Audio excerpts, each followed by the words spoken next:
बिस्मिल्लाहिर्रहमानिर्रहीम, अस्सलाम वालेकुम। सदाए रमज़ान में आपको खुशामदीद कहते हैं। मैं हूँ आपका मेज़बान नज़ीम राना और हमेशा की तरह मेरे साथ मौजूद हैं शहरबानो आवान। उम्मीद आप ठीक होंगे। आज 16वां रोज़ा है और अशराए मगफिरत अपनी बरकतों और रहमतों के साथ और फजीलतों के साथ जारी है। उम्मीद करते हैं कि हमारे देखने वाले ये तमाम रहमतें, बरकतें, फजीलतें समेट रहे होंगे। तो दीन इस्लाम में सच बोलने का हुक्म और झूठ बोलने से मना किया गया है।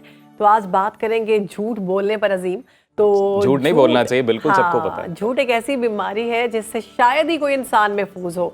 अल्लाह ताला ने कुरान पाक में झूठ बोलने वाले पर लानत की है और झूठ को तमाम बुराइयों की जड़ करार दिया गया है। शहरबानो, झूठ से मुतल्लिक एक बड़ी इंटरेस्टिंग रिसर्च भी सामने आई है। यूनिवर्सिटी ऑफ विस्कॉन्सिन की जानिब से ये तहकीक सामने आई है और इस तहकीक के मुताबिक ये बताया गया कि जी 4 साल की उम्र में 90% बच्चे झूठ का मतलब समझ चुके होते हैं, यानी कि उन्हें समझ आ जाती है कि झूठ क्या है, कि मैं ये बात जो कर रहा हूँ ये सही नहीं है, ये झूठ है। बिल्कुल ये समझ में आ जाता है, समझ आ जाती है। और बच्चों की जानिब से 4 साल की उम्र में 90% बच्चों को, रिसर्च है यूनिवर्सिटी ऑफ विस्कॉन्सिन की, तो उसकी रिपोर्ट में ये आई है तहकीक सामने।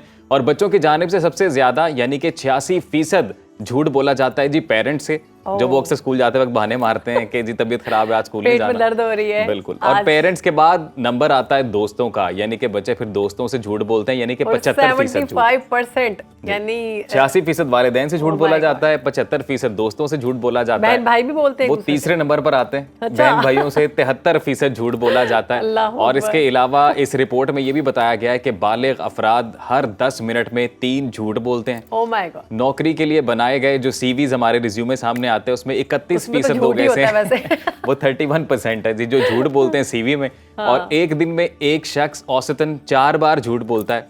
और मर्द ये भी कितनी दफा बोलता है? मर्द तो बहुत ज्यादा दफा वही बताने लगा था कि मर्द जो है वो दिन में तकरीबन 6 बार, जबकि खवातीन दिन में औसतन 3 बार झूठ बोलती हैं। अल्लाह। तो ये एक रिसर्च है यूनिवर्सिटी ऑफ विस्कॉन्सिन। खवातीन कम बोलती है ना मर्द से। देखिए ये अभी एक रिसर्च है, ज्यादा रिसर्च करेंगे तो पता चलेगा। 6 दफा दिन में और औरत 3 दफा। शहरबानो, ये तो मैटर नहीं करता ना कि कौन ज्यादा बोलता है कौन कम बोलता है। बहरहाल जो गलत काम है वो गलत है कि ये गलत है और झूठ नहीं बोलना चाहिए। जितना हो सके कोशिश करें कि अपनी जिंदगी में झूठ को खत्म करें। स्टार्ट में कहा कि अल्लाह पाक ने खुद झूठ बोलने वाले पर लानत की है और कुरान करीम में झूठ बोलने वाले पर क्लियर कहा गया है कि वो लानत का मुस्तहिक है।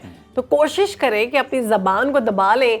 और कुछ लोग बहुत ज्यादा बोलते हैं, हम वैसे मीडिया वालों पे भी ये बात जो है काफी लागू होती है। नहीं, हमारा तो काम है ना, काम बहुत ज्यादा बोलना। आप काम के एतबार से अगर आप काम के एतबार से अगर आप देखें तो बोलना जरूरी है, तो जरूर बोलें। कोशिश ये करें जब बोलें सच बोलें। आपकी जबान अगर खुले तो उससे खैर के अल्फाज अदा हों और कम बोलें।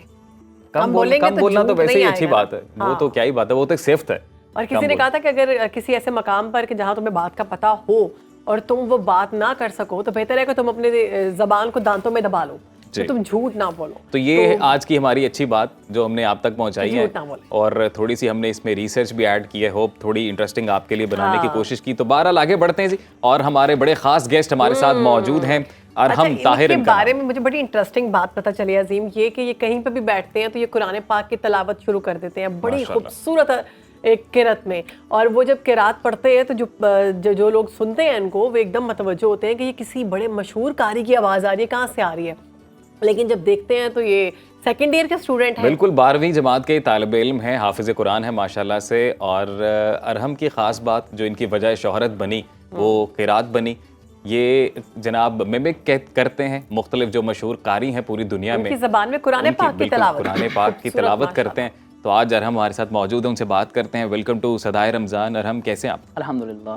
कैसा चल रहा है रमज़ान? अल्हम्दुलिल्लाह बहुत अच्छा चल रहा है। अच्छा अरहम, हमें ये बताएं कि आपको ये बचपन से शौक था किरात का या फिर आप बड़े हुए तो आपने फॉलो करना शुरू किया बड़े बड़े जो कारी हजरात हैं उनको? जी, स्कूल लाइफ से ही मुझे शौक़ था नात ख़ानी का। और जब मैं इंटर में हूँ अल्हम्दुलिल्लाह, तब से जब मैंने सुना किरात को तो किरात की दुनिया में मुझे बहुत सुकून मिला। माशाअल्लाह। तो फिर मैंने सोचा कि मैं हम सुनना चाहेंगे, हम ज़रूर सुनना चाहेंगे। और हम किरात इटसेल्फ बहुत अच्छी बात है कि कुरान को तो किरात के साथ पढ़ना चाहिए, उसकी एक अलग ही फजीलत है। आपके ज़हन में ये आइडिया कैसे आया कि जो मुख्तलिफ कारी पूरी दुनिया में मशहूर हैं वो अपने अपने अंदाज में किरात करते हैं, तो आप उनका अंदाज़ अडॉप्ट कर सकते हैं?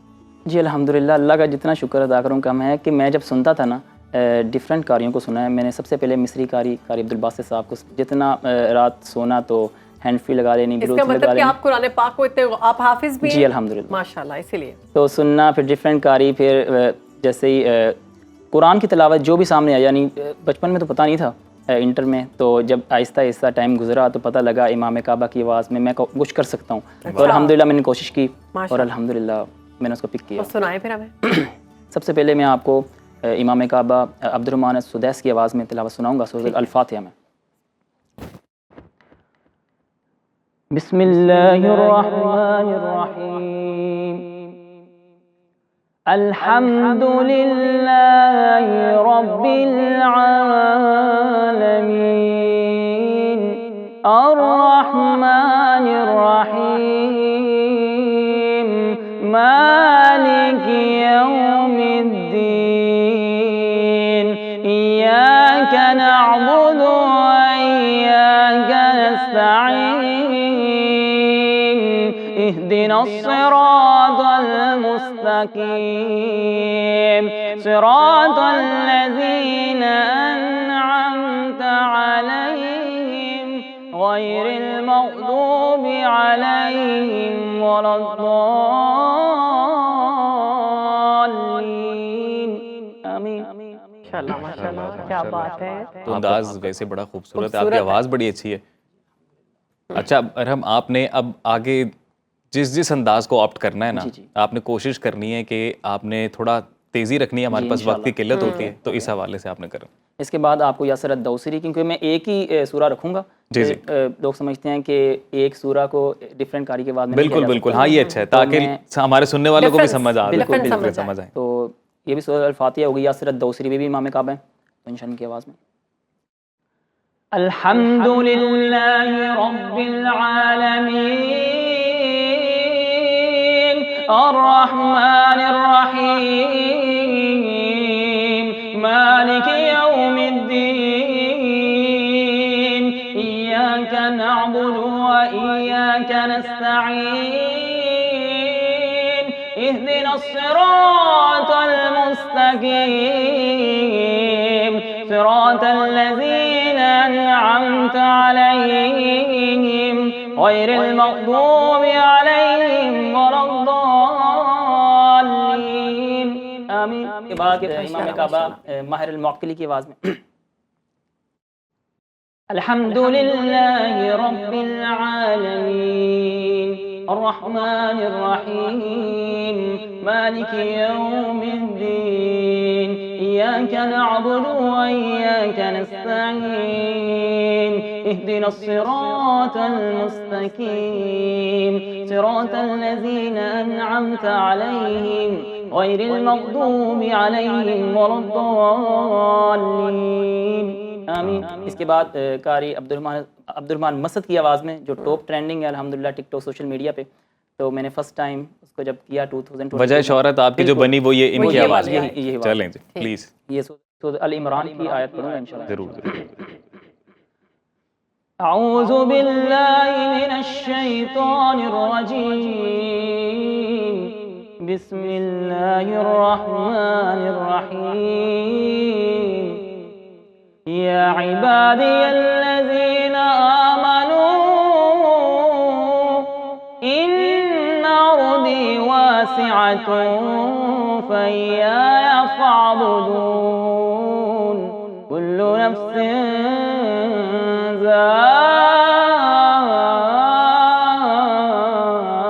ذائقۃ الموت کل نفس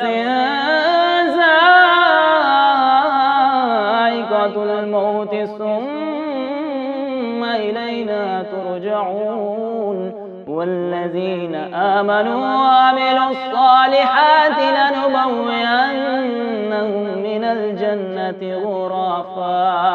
غرفا تجری من تحتها الانہار خالدین فیہا نعم اجر العاملین.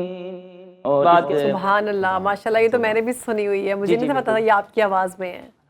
بہت خوبصورت. اس کے بعد خالد الجلیل الشیخ خالد الجلیل کی وائس میں، جو میں نے اپنے کالج میں واک کرتے ہوئے ٹرینڈ چینج کیا تھا، اور مجھے کمنٹ آیا تھا کہ آپ نے ٹرینڈ چینج کیا کہ لوگ تو سلومو میں واک کرتے کوئی سانگ یا میوزک لگاتے ہیں اور تو آپ نے سلومو میں تلاوت شروع کر دی. الحمدللہ اس پہ مجھے 3.5 ملین ویوز گئے الحمدللہ ٹک ٹاک پہ. وہ سناؤں گا آپ کو. وقال فرعون ذروني يقتل موسى وليدع ربه إني أخاف أن يبدل دينكم أو أن يظهر في الأرض الفساد وقال موسى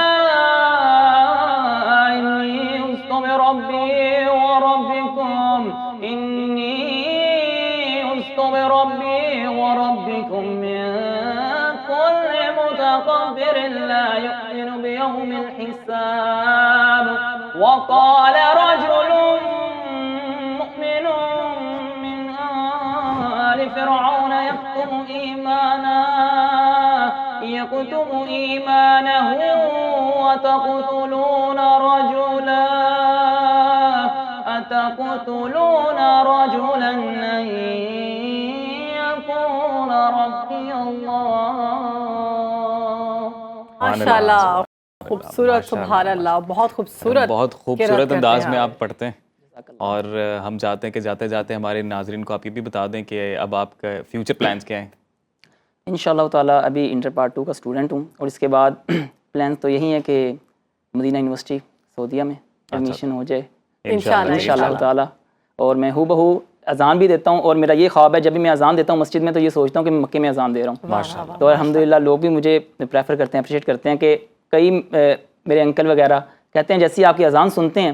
تو میری آنٹی ابھی آئی تھی ریسنٹلی عمرہ کر کے، تو کہتے ایسے لگا تھا جیسے ہم حرم میں بیٹھے ہوئے ہیں. ماشاءاللہ، تو الحمدللہ. چلیں ہماری دعائیں آپ کے ساتھ ہیں، مزید کامیاب ہوں، مزید آگے بڑھیں اور مزید اسی طرح پاکستان کا نام بھی روشن کریں. اور بہت خوبصورت ایک ڈیوٹی جو ہے وہ آپ نبھا رہے ہیں انشاءاللہ. بہت شکریہ آپ کے وقت کا، آپ نے وقت نکالا، صدائے رمضان کو وقت دیا. یہاں پر بریک شامل کرتے ہیں جی، بریک کے بعد واپس آئیں گے، پروگرام آگے بڑھائیں گے. کہیں مت جائیے، دیکھتے رہیے صدائے رمضان.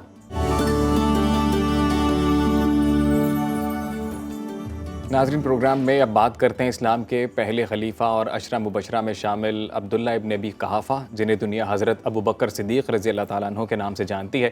نبی کریم صلی اللہ علیہ وآلہ وسلم کے اولین جانشین، صحابی، سسر اور ہجرت مدینہ میں نبی کریم صلی اللہ علیہ وآلہ وسلم کے رفیق سفر حضرت ابو بکر صدیق رضی اللہ تعالیٰ عنہ کی شخصیت اور سیرت کے حوالے سے آج ہم بات کریں گے.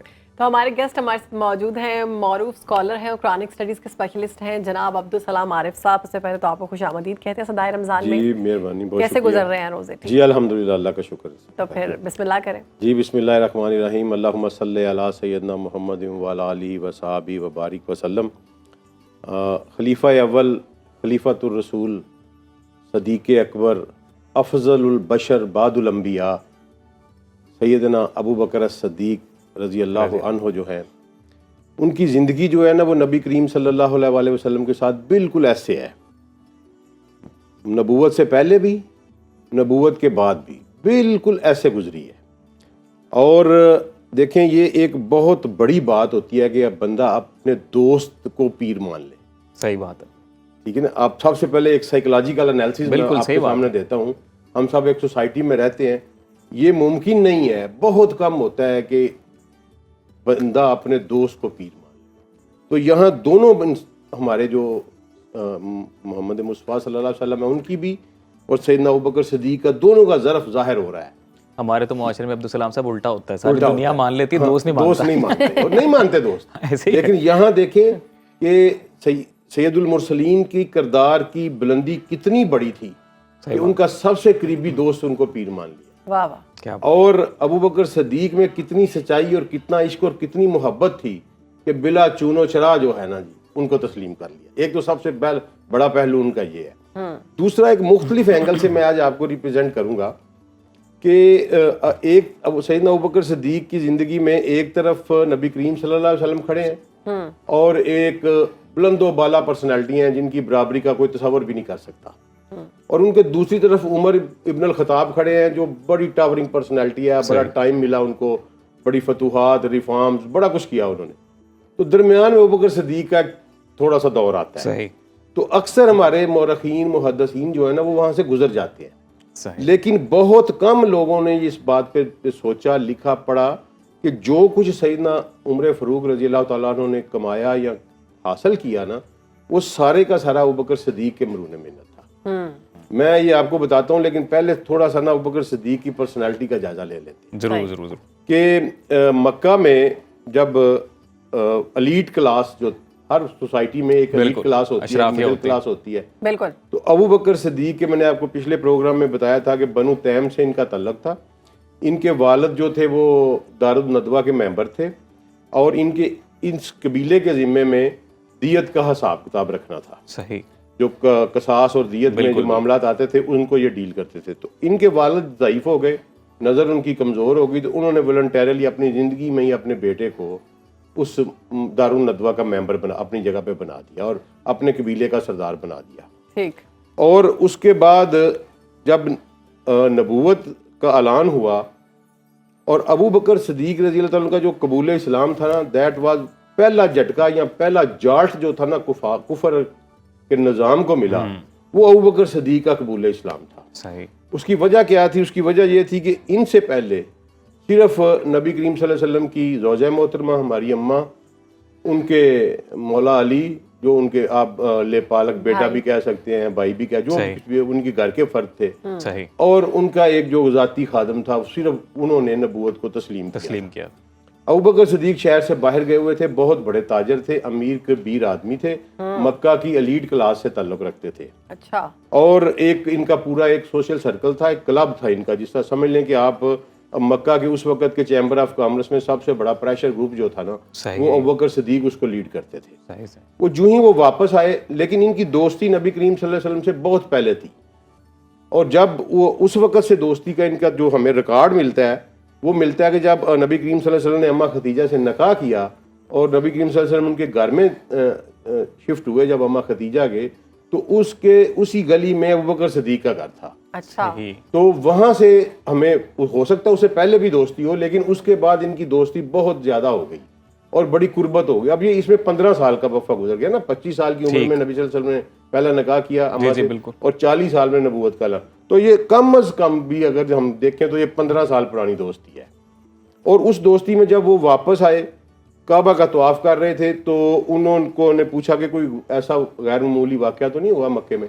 انہیں بتایا گیا کہ محمد بن عبداللہ صلی اللہ علیہ وسلم نے یہ دعویٰ کر دیا کہ میں نبی ہوں. تو آپ فوری وہاں پہنچے، نبی کریم صلی اللہ علیہ وسلم کے دعوے کی تصدیق کی، ان کے اوپر ایمان لے کے آئے. اور جالٹ کیوں ملا کہ فوری طور پر وہ جو ان کا کلب تھا نا اس کو یہ لے آئے. اب آپ حیران ہوں گے، میں لے کس کو آئے؟ ایلیٹ کلب جو تھا اس کو فوری طور پہ ود ان فیو ڈیز یہ سارے بنو میہ میں سے عثمان ابن عفان، ٹھیک ہے جی، بنو زورہ میں سے سعد بن ابی وقاص، اور بنو زورہ سے عبد الرحمن بن عوف، بنو تیم سے دوسرے سردار جو تھے طلحہ بن عبید اللہ. یہ 4-5 بندے تو فوری طور پہ یہ لے آئے، اور مکہ میں ایک کوہرام مچ گیا، کیونکہ یہ بڑے بڑے قبیلے تھے، اور جن لوگوں کے میں نے نام بتائے ہیں یہ ان قبیلوں کے ناور چشم و چراغ تھے، ٹھیک ہے، جنہوں نے آگے جا کے سردار بننا تھا اپنے اپنے قبیلے کا. تو یہ ابوبکر صدیق کی برکت سے ہوا کہ پہلا کوہرام جو کفر کی دنیا میں، جسے لرزی کفر کی دنیا، وہ ابوبکر صدیق کی کوششوں سے ہوا. اس کے بعد بات چلتی رہی، تشدد بھی ہوتا رہا، اس پہ سارے واقعات ہم پڑھتے بھی آئے ہیں، ٹھیک ہے. ہجرت کا جو نبی کریم صلی اللہ علیہ وسلم نے، اس میں ابوبکر صدیق کا ایک بڑا عجیب و غریب سا جملہ ملتا ہے کہ آپ گئے نبی کریم صلی اللہ علیہ وسلم کے پاس کہ مجھے ہجرت کی اجازت دے دیں. صحیح. نبی صلی اللہ علیہ وسلم نے فرمایا نہیں، رک جاؤ، ابھی میں تمہیں بتاؤں گا. اصل بات نہیں بتائی کہ میں نے تمہیں ساتھ لے کے جانا ہے. وہ جب آخری رات والا واقعہ آیا تو اس دن دوپہر کے وقت اماں عائشہ روایت کرتی ہیں کہ نبی صلی اللہ علیہ وسلم ہمارے ہاں اکثر دوپہر کو نہیں آیا کرتے تھے، اور ویسے بھی نا عرب کا یہ کلچر ہے کہ وہ نا دوپہر کو کلولا کرتے ہیں، اور دوپہر کو کسی کے گھر جانا آج بھی وہاں بڑا مایوب سمجھا جاتا ہے. انہوں نے اماں عائشہ کہتی ہیں کہ میں چھوٹی تھی اس وقت، تو نبی صلی اللہ علیہ وسلم خلاف معمول دوپہر کے وقت ہمارے گھر آئے، میرے باپ سے کوئی بات کی اور چلے گئے. اب وہ بات جو ہوئی وہ پتہ چلتا ہے کہ انہوں نے کہا کہ آج رات کو نا ہم سفر کریں گے تو میں تمہارے گھر آؤں گا. ابوبکر صدیق نے کہا کہ یا رسول اللہ نہیں، میں آپ کے گھر آؤں گا، مجھے یہ اچھا نہیں لگتا کہ آپ میرے گھر آئیں اور میرے گھر کے دروازے پہ دستک دیں. وہ رسول اللہ نے کہا نہیں میں ہی آؤں گا نا. انہوں نے 2 سواریاں تیار رکھی ہوئی تھیں، تو وہ رات کے آدھی رات کے پچھلے پہر जब नबी सल्लल्लाहु अलैहि वसल्लम दरवाजे पे पहुंचे तो अबू बकर ने दरवाज़ा खोल दिया और कहा कि सरकार गुलाम दस्तक की मोहलत नहीं देगा। वाह वाह वाह। वो सारी रात जो है ना, सुना है कि वो बाहर दरवाजे के साथ इंतजार करते रहे, खड़े रहे, और जिसमें पंजाबी में कहते हैं ना, उम्रें नंगियां पब्बां पार। वहाँ पर बिल्कुल ठीक है ना, ये वो इश्क की पब्बां पार थी उम्रें कि सारी उनको पता चल गया कि मेरे महबूब ने आना है आज रात, इसी वक्त भी आ सकते हैं, तो वो सारी रात दरवाजे के साथ लग के खड़े रहे। अच्छा, उसके बाद ठीक है, मदीना हिजरत हो गई, रसूलुल्लाह सल्लल्लाहु अलैहि वसल्लम ने एक निज़ाम इस्टेब्लिश कर लिया। जब नबी करीम सल्लल्लाहु अलैहि वसल्लम का आखिरी वक्त आया ना जी, तो उस वक्त एक कैटास्ट्रॉफिक कंडीशन थी। जी ठीक है, नबी सल्लल्लाहु अलैहि वसल्लम बीमार हो गए, सहाबा भी परेशान हो गए। फिर 5-6 दिन पहले सरकार ने वाह शगाफ अल्फाज में ऐलान कर दिया कि मैं दुनिया से जाने वाला हूँ। सही। और वो एक ऐसा पैगाम था जिसको सिर्फ अबू बकर सिद्दीक समझे। अबू सईद खुदरी रवायत करते हैं कि हम बैठे हुए थे तो नबी सल्लल्लाहु अलैहि वसल्लम ने कहा कि अल्लाह ने अपने एक बंदे को ऑप्शन दी कि वो ये दुनिया रख ले या मेरा साथ रख ले, तो उस बंदे ने अल्लाह का साथ कबूल किया। तो वो कहते हैं जी अबू बकर सिद्दीक ने उठ के ना तो ऊंची ऊंची रोना शुरू कर दिया और साथ कहना कर दिया कि या रसूलल्लाह, हम अपने माँ बाप अपने आल औलाद आपके सदक़े में कुर्बान करते हैं, आप ना छोड़ के जाएं हमें। तो अबू सईद खुदरी कहते हैं कि मैं 14-15 साल का था, तो मैं बड़ा गुस्सा मुझ रहा कि इस बुढ़े को क्या हुआ है, इसने रोना शुरू कर दिया है। तो वो फिर बाद में पता चला कि इस बात का मतलब सिर्फ अबू बकर समझे थे कि ये जिस बंदे की बात कर रहे हैं ये खुद नबी करीम सल्लल्लाहु अलैहि वसल्लम है। अच्छा, उसके बाद जब नबी करीम सल्लल्लाहु अलैहि वसल्लम का विसाले मुबारक हो गया ना, तो एक कैटास्ट्रॉफिक कंडीशन जो है ना वो आ गई। और कैटास्ट्रॉफिक कंडीशन ये आई कि तमाम सदमे में चले गए। अहले बैत अतहार जो थे वो अपने घर में मुक़य्यद हो गए सदमे में और तजहीज़ तकफीन की तैयारी करने लगे, और महाजरीन जो बाकी थे वो मस्जिद में जमा हो गए। सो के सैयदना उमर फ़ारूक भी जज्बाती हो गए और उन्होंने कहा जी जिसने कहा नबी सल्लल्लाहु अलैहि वसल्लम की वफ़ात होगी मैं कत्ल कर दूंगा। अच्छा। नंगी तलवार लेके मस्जिद के सेन में खड़े हो गए। लेकिन वहाँ जाके अबू बकर सिद्दीक आए और उन्होंने एक ऐसा खुतबा दिया, ऐसी बात कही जिस पे सारा हमारा ईमान, हमारी शरीयत समझ लें आज सारे 9 मरतब हो गई। उन्होंने एक बहुत भारी जुमला कहा। उन्होंने कहा कि जो कोई मोहम्मद की इबादत करता था समझ लो कि मोहम्मद दुनिया से जा चुके, और जो अल्लाह की इबादत करता था अल्लाह हय्य और क़य्यूम है। और फिर उन्होंने कुरान की आयत पढ़ी कि मोहम्मद सल्लल्लाहु अलैहि वसल्लम एक अल्लाह के रसूल हैं, अगर वो कत्ल कर दिए जाएं या फौत हो जाएं तो क्या तुम पिछले कदम फिर जाओगे? अगर तुम फिर गए तो तुम अपना ही नुकसान करोगे। तो अक्सर साहबा कहते हैं कि हमें उस दिन उस आयत का मतलब समझ आई और फिर हमारे उसान आहिस्ता आहिस्ता बहाल हुए कि ये एक ऐसा वाक़या जो है ये रूनुमा हो चुका है, ये हादसा हमारे ऊपर आ चुका है, अब हमने इसको कबूल करना है। तो कल टाइम है जी, अभी खत्म हो गया जी तकरीबन अभी है वक्त, आप बात कर सकते हैं। उसमें यह है कि फिर उसके बाद ना एकदम से एक और कैटास्ट्रॉफिक कंडीशन अराइज हो गई। कुछ लोग आए, उन्होंने कहा जी अंसार जो हैं वो सकीफा बनी सादा में जमा हो गए हैं और उन्होंने खिलाफत पे बात करनी शुरू कर दी है। अब दिस इज अगेन इस कैटास्ट्रॉफिक कंडीशन। वो क्यों हो रहा था ये सारा कुछ? कीप इन माइंड कि हर रेवोल्यूशन का एक एंटी रेवोल्यूशनरी मूवमेंट होता है। हाँ जी। और कोई भी रेवोल्यूशन उस वक्त तक पायदार और कामयाब नहीं हो सकता जब तक वो एंटी रेवोल्यूशनरी मूवमेंट पे काबू नहीं पाता।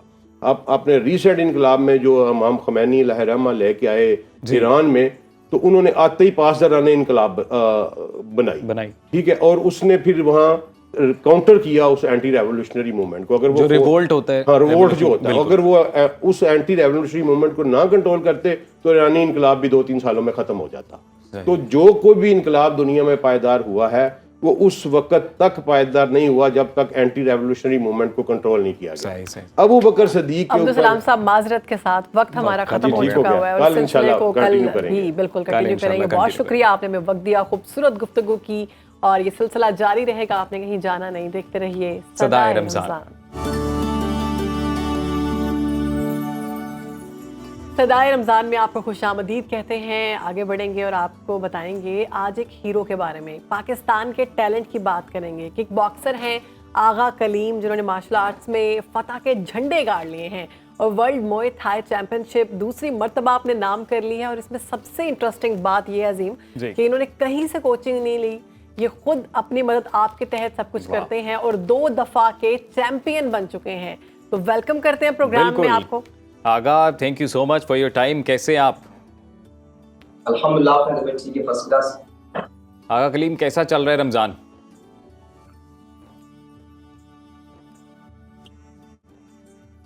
आगा, हमें ये पता चला है कि आप चाय के होटल पे काम करते थे और उसके बाद चैंपियनशिप में आपने खुद से मेहनत की और फिर खुद से सारा कुछ कर कर आप जो है इस वक्त चैंपियन बन चुके हैं. बेसिकली मेरा ताल्लुक जो है वो किली करबला शाहकोट से है, बलूचिस्तान से. और आज से 10 साल पहले मैं काम से मैं कराची आया था, तो जाहिर सी बात है कराची में होटल में काम करता रहा और अभी भी कर रहा हूँ. तो मैंने एक 5 साल पहले एक एकेडमी देखी, Ikrar tiger mix martial art academy. तो वहां पर जब मैं 3-4 दिन जाता रहा, उस्ताद ने कहा यार 3-4 दिन आप यहाँ आ रहे हो, आपको एडमिशन चाहिए, मुझे बताओ.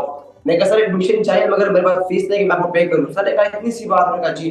सर ने मुझे वहाँ कितने शॉर्ट्स दिए, ग्लव्स दिए सर इकरार टाइगर ने, और मुझे एडमिशन दिया. फिर कुछ 4 दिन के बाद सर ने कहा आपकी फाइट आप करोगे? मैंने कहा सर क्यों नहीं, जब आप कह रहे हो फाइट मैं क्यों नहीं करूंगा. फिर वहां से मैंने पहली फाइट जो मैंने लूज की, उसके बाद अल्हम्दुलिल्लाह मैंने 6 time all Sindh, 6 time all Karachi, 2 time wushu, 2 time national, 2 time Dubai championship, 3 time international, 1 time Asian championship and 2 time world मुay थाई चैंपियनशिप अल्हम्दुलिल्लाह मेरे पे नाम की. वाह वाह वाह वाह आगा कलीम, आपको तो बहुत बहुत मुबारक, जितने टाइटल्स आपने अपने नाम किए. आसान सफर था? नहीं, सफर तो आसान नहीं. जाहिर सी बात है, आप 12 घंटे होटल पे काम करते हो, ठीक है, आप में एनर्जी नहीं होती है, आपके पास स्पॉन्सर नहीं होता है, आपके पास प्रोटीन नहीं होती, आपके पास डाइट नहीं होता है, आपके पास एक अच्छे जो है ना मेंटेन नहीं होता है, तो आप जो है ना बड़ा मुश्किल होता है. सफर बहुत मुश्किल था, अब भी मुश्किल है, क्योंकि जाहिर सी बात है मुझे प्रॉपर सपोर्ट नहीं मिली गवर्नमेंट की तरफ से, ना कोई जो है. लेकिन मुझसे वादे किए गए लोगों ने, मुझसे वादे किए. मुर्जावाब साहब ने जो है लास्ट टाइम जो मुझे बुलाया था, ये वो बताएं कि कराची थे, अपने तो आप गोल को माशाल्लाह वो लेके, कराची की अपने मेहरबानी मकसद को है. लेके आप क्लियर थे पहले से ही? आपको पता था कि मैंने मिक्स मार्शल आर्ट सीखने हैं और मैंने इस तरह से टाइटल अपने नाम करना है, कोई वर्ल्ड रिकॉर्ड बनाना है, आपके ज़हन में था पहले से ही? नहीं, पहले तो सेम नहीं था. जब मैंने मेहनत स्टार्ट किया, जब मेरे उस्ताद ने इकरार टाइगर में मेहनत की और मैं मेहनत स्टार्ट की, तो मुझे भरोसा हुआ कि अल्हम्दुलिल्लाह मैं कर सकता हूँ. सर आप यकीन करें, मैं 2 मरतबा बेहोश हुआ इस सफर में, 2 मरतबा बेहोश हुआ वेट करते हुए, रनिंग करते हुए. तो मैंने अपनी हिम्मत नहीं आ रही, मैंने कहा यार आज बुरे दिन है, कल इंशाल्लाह अच्छे दिन आएंगे. आपने मेहनत करना है, स्ट्रगल करना है, हार्ड वर्क करना है, तो आपने लगे रहना है. तो अल्हम्दुलिल्लाह मैंने मेहनत की, स्ट्रगल की, हार्ड वर्क किया. उसके बाद जिसने जो इस इवेंट को पॉसिबल बनाया, जाहिर सी बात है वो है एवन एड्रेसर सर सलीम अहमद कारसाज और सर अली गिलानी. सर आप यकीन करें, सर सलीम अहमद कारसाज ने मुझे खुद अप्रोच किया कि आप आए, मैं आपको सपोर्ट करता हूँ, प्रमोट करता हूँ, मैं आपकी वीडियो देख रहा हूँ, आप मेरे को हेल्प मांग रहे हैं, तो मैं आपको सपोर्ट करता हूँ. तो उन्होंने सपोर्ट किया. सर सलीम अहमद कारसाज ने, आप यकीन करें, उनसे मैंने वादा किया सर आप सपोर्ट करें, मैं मेडल लेकर आऊंगा. और अल्हम्दुलिल्लाह 2024 का जो मेरी पहली फाइट थी वो अल्ती कजाकिस्तान के साथ, वो 3 टाइम वर्ल्ड आपने पाकिस्तान का सर जो है फखर से बुलंद कर दिया और हमारी बेस्ट विशेस आपके साथ हैं. ये बताएं कि अगला इवेंट कौन सा आप इवेंट में शामिल होने जा रहे हैं और फ्यूचर प्लान्स क्या हैं? बिल्कुल, अभी 2 इवेंट्स मेरे आ रहे हैं, एक अगस्त में और एक अक्टूबर में. अगस्त में जो है वो एशियन चैंपियनशिप है और जो अक्टूबर में वो है नोमाद MMA, वो है वर्ल्ड कप, वो है कजाकिस्तान में. तो ये 2 इवेंट्स मेरे आ रहे हैं, जिसके लिए जो है ना जाहिर सी बात है कोचिंग तैयारी करनी पड़ेगी, आपको अच्छे कैंप्स करने पड़ेंगे. मैं वहाँ पे यकीन करें, जो यूटी की टीम आई थी उन हर एक बंदे पर $10,000 खर्च हुआ था, उनकी कैंप पर, उनकी ट्रेनिंग पर, उनकी जो डाइट पर. और हमारे पर क्या, हम लोग कावा चाय पीते और पापे खाते, ये हमारी डाइट है. और हम पे कौन इतना खर्च करेगा? $10,000 कौन खर्च करेगा? अगर हम पे हुकूमत से कोई अपील है आपकी? जी, हुकूमत से कोई अपील करना चाहेंगे आप? जी, मैं ये कह रहा हूँ, अगर हमें गवर्नमेंट की तरफ से पूरी सपोर्ट मिल जाए, ताकि जो है ना हम आउट ऑफ कंट्री जो है कैंप कर सके. और जो हमारे प्लेयर रह चुके हैं, हनान रह गया, जहांगीर रह गया, शेरबाज मरी रह गया, जो मेरे इकरार उस्ताद है वो रह गए. मेरे पास कोच की जाहिर सी बात है, विदाउट कोच के जो हमें थाईलैंड बैंकॉक में जो वर्ल्ड चैंपियनशिप थी वहाँ मैंने परफॉर्म किया विदाउट कोच के. यकीन करें, अगर मेरे साथ मेरा कोच होता, हमारी पूरी टीम होती, तो अभी सिर्फ 2 गोल्ड आए, 1 गोल्ड मेरे लाए और निसार अहमद लाए. अगर हमारे पास आई एम श्योर कि हमारी इस ट्रांसमिशन के तवज्जुह से जो आला अफसरान हैं, जो आपके मुतल्लिक अफसरान हैं आपके स्पोर्ट्स को लेकर, उन तक आई एम श्योर ये आपका मैसेज गया होगा. हमारी बेस्ट विशेस आपके साथ हैं. हमें ये पता चला कि आपने, आपकी जितनी भी फतूहात हैं और बिलखसूस जो लास्ट चैंपियनशिप आपने जीती, ये आपने मजलूम फ़लस्तीनियों के नाम किए. अल्हम्दुलिल्लाह मैं सबसे पहले जो है मैंने अपनी इस जीत को पाकिस्तान यानी मेरी माँ मादरे मिल्लत और जो फलस्तीन के शहीदों के नाम मैंने नाम की, जाहिर सी बात है सर।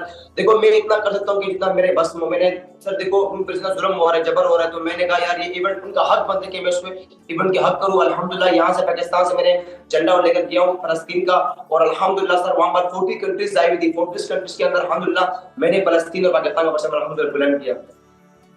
आगा कलीम, बहुत शुक्रिया आपके वक्त का, आपने सदाए रमज़ान को वक्त दिया, थैंक यू सो मच। और हमारी दुआएं आपके साथ हैं, इसी तरह से कामयाबी के साथ आप अपना सफ़र जारी तो ऐसा है मेरा पाकिस्तान। जी बिल्कुल ऐसा है मेरा ब्रेक ले पाकिस्तान। रहे हैं, उसके बाद हाजिर होंगे, उसके बाद जो है वो क्या होगा अजीम, उसके बाद हम लेने जा रहे हैं क्विज। बिल्कुल क्विज होगा का स्मार्टफोन, तो आपने मिस नहीं करना। फोन अपने हाथ में निकाल लें और बस अब नंबर जब आएगा आपने डायल करना शुरू कर देना। फिलहाल हम अब एक ब्रेक लेते हैं, ब्रेक के बाद वापस आते हैं। तो ख़वातीनो हज़रात, अब क्विज टाइम और स्पार्क स्मार्टफोन्स लेकर आया आपके लिए तोहफों का खजाना। आज हम दे रहे हैं जी Neo 5 Plus phone. Telephone number TV screen पर आ रहा है, फ़ोन मिलाइए और क्विज आपसे पूछा जाएगा, 4 ऑप्शंस दी जाएंगी, सही जवाब देने वाले को मिलेगा स्पार्क स्मार्टफोन Neo 5 Plus। बिल्कुल, और आपकी कॉल का इंतजार है। नंबर अभी आ चुका है टीवी स्क्रीन पर, कॉल मिलाइए और सवाल उसके बाद पूछा जाएगा। 30 सेकंड होंगे सवाल का आज जवाब तो हमने देने अपने पर। नाज़रीन को शहर बानो इनफ टाइम दिया। आज तो हमने ब्रेक पर जाने से पहले बता दिया कि इसके बाद हम लोग क्विज के लिए आ रहे हैं, तो तैयार रहें और कॉल मिलाना शुरू कर दें। तो अब देखते हैं जी सबसे पहले किसकी कॉल मिलती है। जिस लकी कॉलर की कॉल पहले मिलेगी उससे सवाल पूछा जाएगा। तो आप सब लोग रेडी रहें, नंबर आ रहा है जी और कॉल मिलाते जाएं। हमारे साथ कॉलर आ गए जी लाइन पे। हेलो, अस्सलाम वालेकुम। जी अस्सलाम वालेकुम। वालेकुम अस्सलाम जी, कौन साहब बोल रहे हैं, कहाँ से? जी मोहम्मद वक्कास बात कर रहा हूँ ननकाना साहब से। मोहम्मद गफ्फार। मोहम्मद वक्कास। मोहम्मद वकार। ओके वकार, आपको हमारे क्विज के रूल्स एंड रेगुलेशन पता है? जी जी बिल्कुल पता है। वकास साहब बस 30 सेकंड्स है आपके पास। मैं सवाल पूछूंगा, शहर बानो 4 ऑप्शंस बताएंगे और आपने फौरी से सही जवाब देना। बिल्कुल ठीक है। जी बेहतर। चले जी, सवाल ये है कि नमाज के लिए अजान की तजवीज किस सहाबी ने दी? तो आपके ऑप्शंस हैं, ऑप्शन नंबर 1 हजरत खालिद बिन वलीद, ऑप्शन नंबर 2 हजरत अली, ऑप्शन नंबर 3 हजरत उमर और ऑप्शन नंबर 4 हजरत जैद बिन हारिसा। जी हजरत उमर रजी अल्लाह ताला अन्हु ने ये तजवीज़ दी। आप श्योर हैं वकास? गलत जवाब पे हम लोग 2 फोन लेते होते हैं वापस। सोच लें आप। नहीं मुझे यकीन है जी, मैंने पढ़ा हुआ है। हजरत उमर रजी अल्लाह ताला अन्हु ने जो है वो अजान की तजवीज़ दी थी। बिल्कुल दुरुस्त जवाब दिया मोहम्मद वकास आपने। कांग्रेचुलेशन, आप जीत चुके हैं स्पार्क स्मार्टफोन Neo 5। ये आपका हुआ। हमारी टीम को अपना मेलिंग एड्रेस बता दें और ये फोन आपको पहुंचा दिया जाएगा। आप भी इस क्विज का हिस्सा बन सकते हैं अगर आप फोन कॉल मिलाएं वक्त पर और सवाल का जवाब दें। ठीक। अच्छा, ना सिर्फ स्मार्टफोन्स मिलेंगे स्पार्क्स की जानिब से, बल्कि स्मार्ट वॉचेस भी मिल रही हैं। तो आप डेली कॉल करके इस क्विज का हिस्सा बने जी। बिल्कुल जी, आगे बढ़ते हैं अजीम। आगे बढ़ते हैं और रमज़ान अल मुबारक की बात करते हैं तो दुनिया भर में हम देख रहे हैं कि उम्रा ज़ायरीन की बड़ी तादाद जो है वो मक्का मुकरमा पहुंच चुकी है। अरब मीडिया के मुताबिक रमज़ान अल मुबारक के आगाज़ से अब तक 82,35,680 अफराद बैरून मुल्क से सऊदी अरब पहुंचे, उम्रा अदा किया और रमज़ान अल मुबारक के पहले अशरे के दौरान तकरीबन 1 करोड़ के करीब जो ज़ायरीन हैं वो मस्जिद नबवी पहुंचे। बिल्कुल, और 7.5 लाख के करीब खुश नसीबों ने रोज़ा रसूल सल्लल्लाहु अलैहि वसल्लम पर हाजिरी दी है। सऊदी अरब की वजारत हज और उम्रा के मुताबिक रवा माह मार्च के अख्ताम तक ये तादाद मजीद बढ़ जाएगी। माशाल्लाह से बहुत बहुत मुबारक उन तमाम ख़वातीन हज़रात को जिन्होंने उम्रे की सादत हासिल की। और बेहतरीन महीना है जी रमज़ान, जिसका इंतखाब किया जाता है और उम्रा ज़ायरीन की यकीनन एक बड़ी तादाद है जो सऊदी अरब का रुख करती है। शहरबानो, इससे मिलती जुलती एक और खबर भी है मेरे पास। आपको पता है कि हमारी क्रिकेट टीम भी पहुंची है उम्रा करने। हाँ, मैंने भी देखा सोशल मीडिया पर और वो बैठे हुए थे मस्जिद नबवी में और बड़े खूबसूरत तरीके से वो वीडियो बनाई गई है और शेयर भी की गई है। शेयर की गई है वो हमारे कौमी क्रिकेटर हैं उनकी जानिब से, ऑलराउंडर इफ्तिखार अहमद।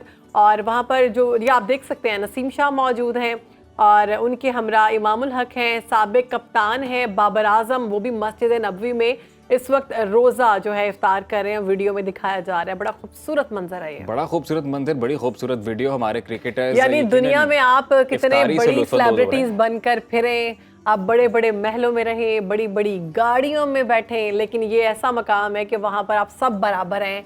आप सब जमीन पर बैठकर بڑی عاجزی کے ساتھ روزہ افطار کر رہے ہیں. مقدر والوں کو یہ شرف حاصل ہوتا ہے, بے شک بے شک. مقدر والوں کو ایسی صحبت ملتی ہے کہ آپ جائیں اور روزہ رسول پر حاضری دیں, اور یہ بڑا اچھا. ہم دعا کرتے ہیں عظیم, ہو سکتا ہے قبولیت کا وقت ہو, ہم دعا کرتے ہیں کہ پروردگار ہمیں بھی یہ دن دکھائے, ہم بھی جائیں. جی آمین آمین آمین.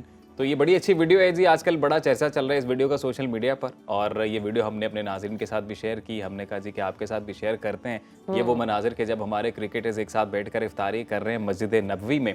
تو اب ہم یہ دعا کرتے ہیں کہ یہ جو بھائی چارہ ہے یہ اسی طرح سے بنا رہے ہمارے قوم کے بیچ میں, اور جب یہ وطن واپس آئیں کرکٹ کھیلیں, کیونکہ آگے T20 ورلڈ کپ آ رہا ہے تو اس میں اچھی پرفارمنس بھی. افطاری کی بات ہم نے کی ہے اور بڑی خوش نصیبی ہے کہ وہاں پر لوگ موجود ہیں, لیکن افطاری سے جڑی ایک اور چیز ہے جو بڑی ضروری ہے, وہ ہے فٹنس.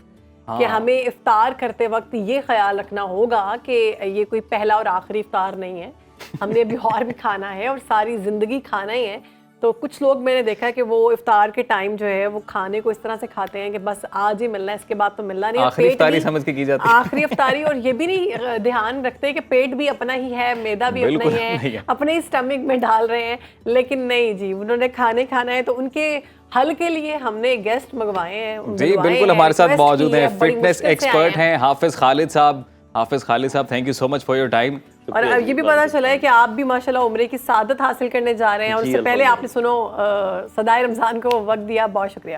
جزاک اللہ جی, بہت شکریہ. انشاءاللہ میں بھی آپ کو دعا میں یاد رکھوں گا. تو خالد صاحب مسئلہ ایک ہی ہے جو میں نے بیان کر دیا اپنے انٹرو میں, کہ چونکہ ہم چاہتے ہیں کہ ہم فٹ ہوں رمضان میں, 12 سے 13 گھنٹے ہم روزے کی حالت میں رہتے ہیں, لیکن پھر ہم ویٹ کم نہیں کر پاتے. اچھا, فٹ ہونا دنیا کا آسان ترین کام ہے. اچھا, پہلے تو ہمیں یہ بات سمجھنے کی ضرورت ہے. یہ تو آپ کی زبانی سن سکتے ہیں, کیونکہ ہم دیکھیں نا, گلوبل پرابلم بن گئی آج کہ فٹ ہونا ہے اور کیسے ہونا ہے. ہر موٹے انسان کو پتا ہے میں نے پتلے کیسے ہونا ہے, ہر پتلے انسان کو پتا ہے میں نے موٹے کیسے ہونا ہے, لیکن وہ ہم کرتے نہیں, لیکن ہو نہیں پا رہے. اچھا, بس میں کہتا ہوں کہ گول سیٹ کر لیں, کامیابی یقینی ہے. جب تک آپ اپنا گول سیٹ نہیں کریں گے آپ کی کامیابی یقینی نہیں ہوگی. بالکل. جہاں تک بات آتی ہے سحری کی, تو سحری آپ کی بہت ہیلدی ہونی چاہیے, بہت اچھی ہونی چاہیے. جو رات کو کھانا آپ شوق سے کھاتے ہیں, مٹن کھاتے ہیں, فش کھاتے ہیں, چکن کھاتے ہیں, بیف کھاتے ہیں, اس کو سحری میں کھائیں آپ. صحیح, افطاری میں نہیں. افطاری میں نہیں, سحری میں کھائیں. دیکھیں 24 گھنٹے میں سب سے بہترین وقت ہے صبح کا. جی, آپ جو بھی کھاتے ہیں وہ سارا دن آپ کا ساتھ دیتا ہے. آپ کی باڈی جو ہے, آپ لیتھارجک فیل نہیں کرتے, ہاں جی, ویکنیسز نہیں ہوتی. ایک ریسرچ کے مطابق مارننگ میں زیادہ کھانے والے لوگ جو ہیں وہ کبھی بھی ڈپریشن کا شکار نہیں ہوتے, وہ ہمیشہ بیماریوں سے دور رہتے ہیں. اس لیے بریک فاسٹ کے بارے میں کہا جاتا ہے. بریک فاسٹ, یس, وہ کہتے ہیں نا کہ بریک فاسٹ جو ہے وہ آپ بادشاہوں کی طرح کریں, اور لنچ جو ہے وہ آپ کریں وزیروں کی طرح, اور رات کا کھانا کھائیں فقیروں کی طرح. آج ہم نے ٹوٹلی الٹ کر لیا سب کچھ. ہم بریک فاسٹ کرتے ہی نہیں ہیں. اچھا, ہماری بیماریوں کی, ہماری پریشانیوں کی وجہ بھی یہی ہے. آج آپ دیکھ لیں, کوئی میل ہے یا فیمیل ہے, آپ کو کوئی بندہ فٹ نظر نہیں آ رہا. ہاں جی. حافظ صاحب اسپیسیفکلی رمضان کو ہم کور کریں گے. رمضان المبارک میں دیکھیں سب سے پہلے ہم سحری سے سٹارٹ کر لیتے ہیں. سحری میں آپ کیا کھا سکتے ہیں؟ دیکھیں, جو لوگ پراٹھا لور ہیں وہ پراٹھا بالکل بند نہ کریں. اچھا, پراٹھا کھانا چاہیے, آئل کم کریں. آئل کم کر لیں. کتنی پیاری بات ہے. اگر یہی نالج سب کے پاس ہو تو میری ضرورت نہیں ہے. سب کے پاس ہے, یہ آپ والی بات ہے, نالج سب کے پاس. آپ کے آٹے کا جو پیڑا ہے جو آپ کرتے ہیں وہ 50 گرام کا اگر ہو, 50 گرام کے آٹے کے پیڑے میں آپ 1 ٹیبل سپون دیسی گھی کا ایڈ کر لیں, اس میں کلونجی ایڈ کر لیں. نبی پاک صلی اللہ علیہ وسلم نے فرمایا ہے کہ سوائے موت کے کلونجی میں ہر چیز کا علاج ہے. جی, سبحان اللہ. آپ کلونجی اس پیڑے میں, آٹے میں مکس کریں, اس میں دیسی گھی ایڈ کریں, 1 ٹیبل سپون آنا, سب زیادہ نہیں. دیکھیں, ہم جو پراٹھا کھاتے ہیں وہ بالکل گھی کے اندر تلا ہوا ہوتا ہے. جب ہم اٹھا رہے ہوتے ہیں تو گھی بھی ساتھ گر رہا ہوتا ہے. دیکھیں, وہ اپنے ساتھ جاتی ہے. وہ نہیں ہونا چاہیے. کہ پراٹھا ہے یا سوکھی روٹی ہے. تو اگر آپ 1 ٹیبل سپون کا پراٹھا کھائیں, ہیلدی ہے, ساتھ آپ 1 ایگ کھا سکتے ہیں, ساتھ آپ شامی کباب لے لیں ساتھ. دیکھیں, جو لوگ صبح مارننگ میں سحری میں دہی, دودھ یا لسی کا استعمال کرتے ہیں نا, ان کا دن اچھا گزر جاتا ہے. دیکھیں, دہی جو ہے وہ آپ کو سپورٹ کرتی ہے, آپ کی باڈی ڈی ہائیڈریٹ نہیں ہونے دیتی. تو خالد صاحب, جو لوگ چائے پیتے ہیں سحری میں, اچھا دیکھیے, اگر آپ نے چائے پینی ہی ہے, چائے لور ہے, تو اس کے اندر زیادہ سارے کارڈیمم ڈال لیں, گرین الائچی ڈال لیں اس میں, اس کی تاثیر اچھی ہو جائے گی, تاثیر ٹھنڈی ہو جائے گی. دیکھیں, دنیا کا کوئی فوڈ ایسا نہیں ہے جو 14 گھنٹے 15 گھنٹے آپ کو پیاس نہ لگنے دے, ایسا نہیں ہو سکتا. हाँ 3-4 घंटे आपके अच्छे निकल अच्छे गुजर जाते हैं। मेरा ख्याल ये है। और वैसे भी आज कौन सा हमने सारा दिन मजदूरी करनी है, कई चलानी है राणा साहब, जो हम सोचते हैं कि सुबह रज के खा लीजिए, लस्सियाँ भी पी लीजिए, पानी भी पी लीजिए, क्योंकि ਅਸੀਂ सारा दिन रोजा रखना है। ऐसे ही है बिल्कुल, सारा दिन हम सोए रहते फिर वो हैं। वॉशरूम के चक्कर लगते रहते हैं। हमारा तो राणा साहब रोजा होता ही मुझे 5 तो घंटे अभी का। समोसे और पकौड़ों की खुशबू आना शुरू जी हो जी गई है। माशाल्लाह। ये मेरे पास पड़े हुए हैं और फिटनेस की बातें कर रहे हैं हम। देखिए हर चीज़ खानी चाहिए इंसान को। मॉर्निंग में जो आपकी सहरी है, सहरी राना में साहब दही, आप कह रहे हैं ना, राना साहब तो ज्यादा खाएंगे। मैं आपके वाली रूटीन फॉलो करता हूँ ना, सहरी के टाइम पे खाता हूँ सही वाला। देखिए मैं कोई भी चीज़ बंद नहीं करता, मैं कहता हूँ सिर्फ उसका पोर्शन कंट्रोल कर लें, थोड़ा कम कर दें, क्वांटिटी उसकी थोड़ी कम कर दें। सही। अगर आप देखें, अगर आप किसी अनहेल्दी चीज़ की ओवर ईटिंग भी कर रहे हैं और चीज़ भी अनहेल्दी है, तो इसका मतलब है कि अपनी जान के साथ आप खुद जुल्म कर रहे हैं। रोज़ा रखना इस चीज़ की दलील नहीं है कि आप जो भी खा लें आपके लिए जायज़ है, सूट करेगा, तबीयत ठीक रहेगी, बीमार नहीं होंगे, और खालिद क्योंकि साहब आपने जो- 15 घंटे भूखा रहना है, ये कोई दलील नहीं है। जो आप जैसे हजरात हैं या ख़वातीन के जो फिटनेस को ज़रा और नेक्स्ट लेवल पे सोचते हैं, जो साथ वर्कआउट भी करते हैं, तो वो रमज़ान में क्या रूटीन फॉलो करें? उनको मॉर्निंग में सहरी में एक तो अपनी न्यूट्रिशन जो है वो पूरी होनी चाहिए। हर इंसान को पता होना चाहिए उसकी न्यूट्रिशन कितनी है, बॉडी की नीड कितनी है, वो नीड पूरी होनी चाहिए। सही। ठीक है। देखिए सुबह मॉर्निंग में आप अगर आप सूखी रोटी खाते हैं, उसके ऊपर हल्का सा घी लगा लें, उसके साथ आप स्क्रैम्बल्ड एग बना लें, सही। 2-3 एग ले लें, उसके अंदर ज़्यादा लॉट ऑफ वेजिटेबल्स राणा साहब डालें, ठीक। उसको देसी घी में या ऑलिव ऑयल में उसको हल्का सा शैलो फ्राई करके वो खाएं। साथ एक कटोरी दही की ले लें आप, दही को इस्तेमाल जरूर करें। एक्सरसाइज का बेहतरीन टाइम क्या एक्सरसाइज के बेहतरीन टाइम जो है या तो सहरी से 2 घंटे पहले या इफ्तारी के 2 घंटे बाद, 2 घंटे बाद। अच्छा, सबसे बेस्ट टाइम है ये। लेकिन लोग कहते हैं कि हमें रमजान में नहीं करनी चाहिए एक्सरसाइज, बॉडी के लिए अच्छी नहीं होती। और नहीं, ये मिथ बनी हुई है, इसकी कोई हकीकत नहीं है। मेडिकल साइंस भी इसको नहीं बिल्कुल मानती सही है। और हम भी इसको नहीं मानते। ये बिल्कुल ठीक नहीं है। बल्कि मैं ये कहता हूँ कि अगर आप जो भी गोल आपने सेट किया है, अगर आप फॉर एग्जांपल अपना वेट बढ़ाना चाहते हैं या वेट कम करना चाहते हैं, सही। तो रमज़ान मुबारक बेस्ट टाइम है आपके पास, 1 महीना। इसमें मतलब लोग 5-6 किलो आराम से इजीली वेट अपना कम कर लेते हैं। सही सही। और जो लोग वेट बढ़ाना चाहते हैं उनके लिए भी बेस्ट टाइम है। वो अपनी डाइट उस हिसाब से डाइट में एडिशन कर ले, सही। वो एक अलग टॉपिक है हमारा। ठीक है। तो अभी मेरा मानना ये है कि आप सहरी के, अगर आपने सहरी कर ली, सहरी से 2 घंटा पहले आप ट्रेनिंग करें अच्छी सी दिल लगा के अपनी, उसके बाद आप सहरी कर लें। बिल्कुल ठीक। ठीक है, आपका दिन बहुत अच्छा गुजरेगा। बहुत यानी अच्छा आप बिल्कुल जबरदस्त बात की आपने कि इफ्तारी के 2 घंटे बाद हम एक्सरसाइज कर सकते हैं, वर्कआउट कर सकते हैं, या फिर हम सहरी से 2 घंटे पहले कर लें, ये बेस्ट टाइम है राणा साहब। इस टाइम भी आप देखिए आपका स्टमक भी एम्प्टी होता है, बिल्कुल ऐसे ही है। आप एक्टिव फील कर रहे होते हैं खुद को। बिल्कुल। जहाँ तक पानी की बात है तो पानी 8 गिलास तो हर बंदे की नीड है, लेकिन हम चूंकि पी नहीं सकते ना, Exactly. क्योंकि उतना टाइम शॉर्ट होता है। तो मैं समझता हूँ हर 30 मिनट बाद अगर आप थोड़ा थोड़ा पानी सिप सिप करके आता था गिलास में पीते रहें, तो बॉडी की आपकी जो नीड है वो पूरी खालिद हो साहब, अब वक्त की किल्लत है, जाते जाते कोई बैलेंस इफ्तारी भी बता जाएं जो हर एज के लिए एक देखिए, दुरुस्त एक तो इफ्तारी मैं हो ये सके। कहूँगा कि इफ्तारी में सबसे पहले तो लॉट ऑफ खजूरें खानी और ये फ्रूट चाट के बाउल भर भर के खाने बंद करें। अच्छा। खुदारा जब आपकी देखिए, जब आप ज़्यादा सारा फ्रूट्स एकदम खा लेते हैं या मीठा एकदम से ले लेते हैं, ये जो कलर शरबत है आपके, रेड शरबत जितने भी है, ये पीनी बंद करें। अगर आपने स्कंजीन पीने का शौक है तो आप हल्का सा उसमें सॉल्ट डालें और उसमें लेमन डालें, वो पी सकते हैं। 2 खजूरें खा लें, कोई भी एक फ्रूट अपनी पसंद का कोई भी एक फ्रूट खा लें राणा साहब। बहुत फ्रूट ज्यादा चाट ना खाने से खाएं। इज्तनाब करें। फ्रूट चाट ना खाएं। ठीक है, बहुत शुक्रिया आपका हाफिज साहब। आपने बताया कि हमने किस तरह से फिट रहना है, और जैसे कि आपने बड़ी खूबसूरत बात की कि हम सबको पता है हमने किस तरह से रहना है, लेकिन हम करते नहीं हैं। बहरहाल जी, यहाँ पे ब्रेक लेते हैं, ब्रेक के बाद वापस आएंगे। कहीं मत जाइएगा, देखते रहिए सदाए सदाए रमजान। रमजान। वेलकम बैक नाजरीन। अब प्रोग्राम में वक्त हुआ है हमारे और आपके पसंदीदा सेगमेंट इस्लामी तहजीब व तारीख का, और आज हम गुफ्तगू करेंगे सीरिया के हवाले से। सैयद फाद अली काज़मी हमारे साथ मौजूद हैं। खुशामदीद कहते हैं आपको। तो आज हम सीरिया के बारे में क्या क्या जानेंगे?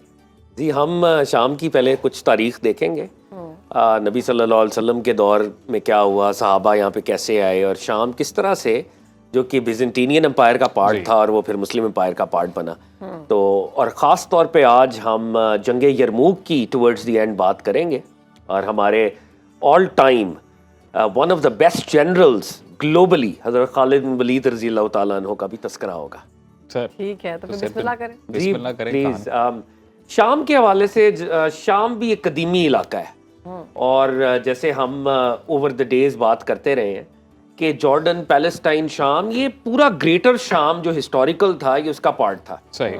اور بائی دا وے تواریخ کے اندر لوگوں کے یہ بھی کلیمز ہیں کہ حابیل اور قابیل کا جو واقعہ ہوا تھا اچھا وہ شام میں ہوا تھا.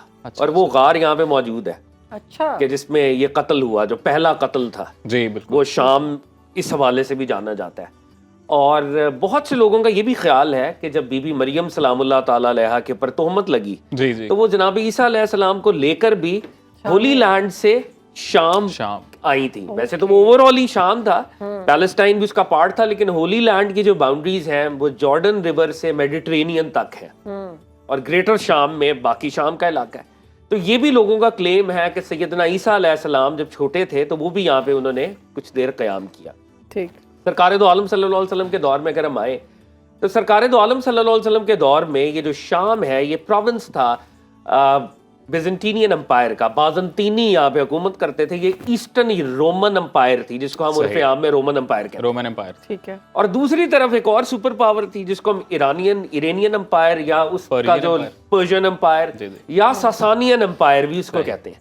یعنی ساسانین، ایرانین، پرشین یہ ایک، اور دوسری طرف جو ہے بیزنٹینین یا عرف عام میں رومن امپائر. ٹھیک. اور اس طرف یہ ڈیریس، زکسیس، یہ لوگ رولر تھے پرجیا والی سائڈ پہ. جی پرجیا والی سائڈ کے اپنے رولرز تھے. اور جیسے جب مسلمان گئے تھے تو وہاں پہ یزدگرد اس کو کہتے ہیں جو وہ حکمرانی کر رہا تھا. اور یہاں پہ جو ہے ہرکلیس، یہاں پہ ہرکل کیسر روم جس کو کہتے ہیں، یہ وہ حکمرانی کر رہا. اچھا یہ بھی کہا جاتا ہے کہ یہ کوئی میتھ تھی ہرکولیز کا جو کریکٹر ہے، اور وہ یہ ریل ایمپرر تھا. نہیں، یہ تو اس کا ٹائٹل بھی تھا، کیسر سیزر تھا، اور ہیراکلیس اس کا نام تھا. یہ میتھولوجی نہیں ہے، یہ تو انفیکٹ وہاں پہ کنگ تھا. اچھا اب انٹرسٹنگ بات یہ ہے کہ جیسے ایک دن ہم نے پہلے بھی ڈسکشن کی کہ سرکار دو عالم صلی اللہ علیہ وسلم کے دور میں یہ دو سپر پاورز تھی. اللہ تعالیٰ کا نظام تھا، مسلمانوں نے اس جگہ پہ آنا تھا. ایک ڈیوائن سکیم بھی تو چل رہی ہوتی ہے نا چیزوں کی. بالکل. فار ڈیکیڈز ایرانین امپائر اور رومن امپائر آپس میں دست بکش ہو گئے. بالکل. ان کی کشمکش شروع ہو گئی، اور وہ پہلے 10 سال جو ہے ایرانین امپائر ان کے اوپر پریویل کر گئی. وہ جروسلم بھی انہوں نے قبضہ کر لیا، جارڈن سب قبضہ کر لیا. اگلے 10 سال جو ہیں انہوں نے واپس ریسرجنس کی. ان کا جو کیپٹل ہوتا تھا وہ قسطنطنیہ، کانسٹینٹینوپل ہوتا تھا. صحیح. جہاں سے یہ پوری امپائر کو دیکھ رہے ہوتے تھے. اور یہاں پہ سیریا، شام، جارڈن، جروسلم ان کے مختلف یہاں پہ سینٹرز تھے. ڈیماسکس بڑا امپورٹنٹ سینٹر تھا. انطاکیہ ایک شہر تھا. اینٹیوک وہ ان کا بڑا اہم شہر تھا. تو یہ دونوں آپس میں دو ہیوی ویٹس ہوتے ہیں، لڑ کے یہ بھی تھک چکے تھے. اچھا. نبی صلی اللہ علیہ وسلم نے اپنے زمانے کے اندر کورسپونڈنس کی. آپ نے ایرانین کنگ کو بھی خط لکھا. اس کے معاملات جب ہم ایران کی بات کریں گے تب ڈسکس کریں گے. کیسر روم کو بھی آپ نے خط لکھا. اور کیسر روم کو جب خط لکھا، اور پھر حاکم بصرہ کی بھی ایک دن ہم نے بات کی، جب خط لکھا تو نبی صلی اللہ علیہ وآلہ وسلم کے میسنجر کو شہید کیا گیا. اس کے تناظر میں جنگ موتا ہوئی جس کے اوپر ہم نے کانورزیشن کی. غزوہ تبوک پروفٹ صلی اللہ علیہ وسلم اس بارڈر پہ آئے. یہی ہیراکلیس کے بارے میں کہتے ہیں کہ یہ بارڈر پہ آنا چاہ رہا تھا. صحیح. اور یہ آیا نہیں تھا. ہرکل کیسر روم. اب یہ زمانہ جو ہے آگے بڑھ رہا ہے. ٹھیک. اور یہ دونوں امپائرز آپس میں لڑ کے بھی تھکی ہوئی ہیں. اور مسلمانوں کے ساتھ، مسلمان ساؤتھ میں ہے. اب امیجن کریں ساؤتھ میں مسلمان ہے عربیہ، ایک طرف ایران ہے ایرانین امپائر، اور اوپر سیریا اور یہ سارا یہ بیزنٹینین امپائر ہے. صحیح. یعنی یہ دو پرونگز ہیں اور نیچے عربیہ ہے. اور یہ پرشین امپائر کے بارے میں تو کہا جاتا ہے یہ انڈس ریور تک یہاں تک تھی، یہ بہت خراسان تک. بالکل. یہ خراسان تک، مکران تک بھی اس کے یعنی وہ باؤنڈریز فرنٹیئرز جب ایکسپینڈ کریں تو شاید آتے تھے. اچھا مسلمانوں نے آف کورس پہلے ایران کو فتح کر لیا. حضرت ابوبکر صدیق اور حضرت عمر فاروق رضی اللہ تعالیٰ عنہ کا یہ زمانہ ہے. جنگ قادسیہ وغیرہ ہوئی اور یہ ان دونوں ہستیوں نے اس کی بنیادیں رکھی. حضرت ابوبکر صدیق کے اینڈ اور حضرت عمر فاروق کے دور کے سٹارٹ میں اب یہ بیزنٹینین امپائر کے ساتھ معاملہ شروع ہوا. صحیح. اور حضرت خالد بن ولید رضی اللہ تعالیٰ عنہ، سیف اللہ، دا گریٹسٹ ملٹری کمانڈر، اور یہ میں نہیں کہتا ویسٹ بھی ان کو مانتی ہے، ان کو بلایا گیا. اور یہ ایران سے شام کی طرف اب ٹریول کر رہے ہیں، یعنی گریٹر شام جس میں جارڈن بھی شامل ہے، جس میں اسرائیل موجودہ یہ بھی شامل ہے، اور سیریا تو شامل ہے ہی ہے. اب انہوں نے ڈیزرٹ کو پہلے تو کور کیا ہے، اور وہ ڈیزرٹ کو کراس کرنا اس دور کے اندر بذات خود ایک بہت بڑا میریکل تھا. اور انہوں نے اونٹوں کے اندر پانی کو سٹور کر کے اور ان اونٹوں کے پانی کو استعمال کر کے وہ ڈیزرٹ کراس کیا ہے. وہ کیسے؟ اب وہ اونٹ کیونکہ پانی سٹور کر لیتا ہے تو اونٹ کو ذبح کرتے تھے, اس کا گوشت استعمال کرتے تھے, اور وہ جو اس کا واٹر جمع ہوتا تھا اس کو بوائل کر کے پانی کے پینے کے مطابق بناتے تھے, پینے کے قابل بناتے تھے. اور یوں مسلم آرمی جو ہے یہ اس ڈیزرٹ کو یعنی ایران سے چلے ہیں اور یہ سیریا تک پہنچ گئے. اب جب یہ سیریا کے اندر پہنچے تو مختلف مہمات تھیں. 634 کے اندر دمشق جو ہے, جو ان کا سب سے امپورٹنٹ سٹی تھی, ڈیماسکس جس کو انگریزی میں کہتے ہیں, اور شام کا آج بھی وہ کیپٹل ہے, تو دمشق کے 634 یہ ان کے گیٹس پہ پہنچ گئے. اور یہ کرسچن بہت بڑا کیریکٹر ہے, سینٹ جان آف ڈیماسکس کا دادا جو ہے وہ اس کا پیٹریارک تھا, یعنی وہ وہاں کا حکمران کہہ لیں, ایک اسپرچل حکمران بھی تھا. اب جب مسلمانوں نے گھیرا ڈالا ہوا ہے اور وہ پیچھے سے آرمی منگا رہا ہے, آرمی آ نہیں رہی, تو اس نے یہ فیصلہ کیا کہ میں پیسفلی جو ہوں سرنڈر کرتا ہوں. صحیح. حضرت خالد بن ولید کا اور اس پیٹریارک کا معاہدہ ہوا آپس میں, اور without a single drop of blood دمشق پہ مسلمانوں کا قبضہ ہو گیا, اور دمشق میں مسلمان آرمی آ گئی. اب جب دمشق میں قبضہ ہوا, یہ 634 کی بات ہے, اور یہ ایک بہت بڑا شوق تھا ہرکل کیسر روم کے لیے کہ دمشق میرے ہاتھ سے نکل گیا. اور پھر ان دا مین ٹائم جیسے ہم نے جارڈن کی بھی بات کی, تو جارڈن میں بھی مسلمانوں نے, وہ بھی سیریا کا ہی پارٹ تھا اس دور میں, آج کل جارڈن ہے, اس میں بھی کچھ قبضہ ہو گیا. جیروسلم کی طرف بھی یہ بڑھنا شروع ہو گئے. تو یہ 3-4 امپورٹنٹ سٹیز کے اوپر مسلمانوں کا قبضہ ہو گیا. اور یہاں پہ ہرکل کیسر روم نے کہا کہ ایک بڑی بیٹل ہوگی, اور وہ یرموک ریور ہے. یہ یرموک ریور اور سی آف گیلیلی موجودہ اسرائیل کے اندر ہے. سی آف گیلیلی سیریا, موجودہ جارڈن اور اسرائیل کا یہ بارڈر تھا, وہاں پہ میدان تھا یرموک ریور کے پاس. اس میدان کے اندر وہ اپنی آرمی لے آیا, اور وہ آرمی کچھ تعداد میں 2 لاکھ, کئیوں میں 1.5 لاکھ واٹ ایور, بہت بڑے نمبر سے. اور اس نے کہا میں ایک دفعہ ونس اینڈ فار آل ان عربینز کو اپنی سرزمین سے نکال دوں. واہ واہ. خالد ابن ولید رضی اللہ تعالیٰ عنہ نے وہاں پہ اسٹریٹجی بنائی. انہوں نے جن سینٹرز میں مسلمان تھے ان آرمی کو ان شہروں سے واپس بلایا. یرموک کے میدان کے اوپر یہ میدان سج گیا. ایک طرف لاکھوں کی آرمی, اور مسلمانوں کی آرمی کے جو نمبرز ہیں وہ 25,000 سے 36,000 تک ہیں صرف. صحیح. اور آج تک ویسٹرن ہسٹورینز یہ کہتے ہیں Yarmouk was a paradigm shift.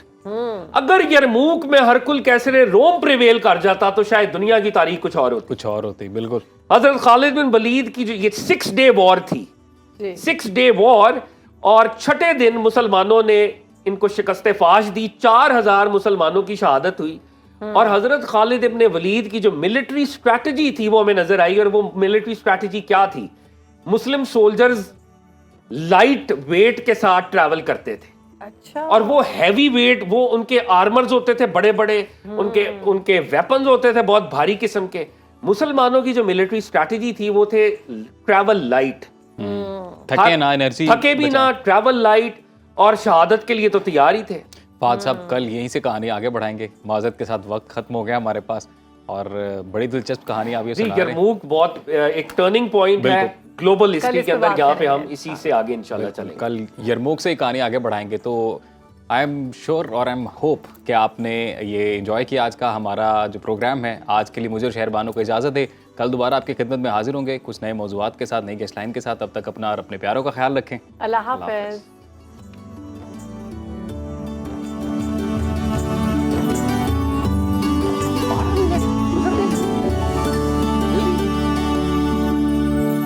پتہ